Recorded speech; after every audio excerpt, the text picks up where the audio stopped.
અમારી જિલ્લા પુરવઠાની ટીમ દ્વારા હાલોલ તાલુકાના શિવરાજપુર ખાતે ઇન્ડિયન ગેસ એજન્સી સંચાલિત શિવરાજપુર ગેસ એજન્સીમાં આકસ્મિક તપાસણી હાથ ધરવામાં આવેલી હતી।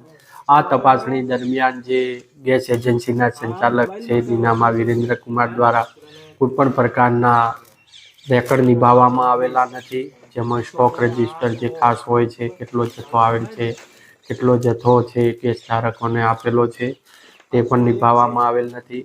ભાવ જથ્થાના જે બોર્ડ કરવાના હોય છે એ પણ નિભાવવામાં આવેલા નથી। સાથે સાથે જે ગોડાઉન ઉપરથી વિતરણ કરવામાં આવતું હોય છે ગેસની બોટલનું, એમાં દરેક કસ્ટમરને 34 રૂપિયા પરત આપવાના હોય છે રિબેટ તરીકે, એ પણ પરત આપવાના। આમ ઘણી ગંભીર પ્રકારની ગેરરીતિ આવતી હતી। સ્ટોકની અંદર પણ 14.2 kgનો જે સિલિન્ડર આવે છે ડોમેસ્ટિક, એની અંદર 69 સિલિન્ડરની ઘટ જણાઈ આવેલ છે, જેથી હાજર જથ્થામાંથી 56,484 રૂપિયાનો જે મુદ્દામાલ કબજે લેવામાં આવેલો છે।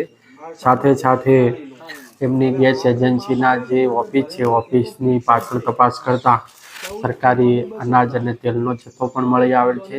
જે બાબતે પૂછતા આ જથ્થો છે એ કેસરપુરા પ્રાથમિક શાળાના જે સંચાલક તરીકે જે રાઠોડ ચંદ્રિકાબેન ફરજભાઈ, તેમણે ત્યાં જથ્થો સંતાડેલો હતો।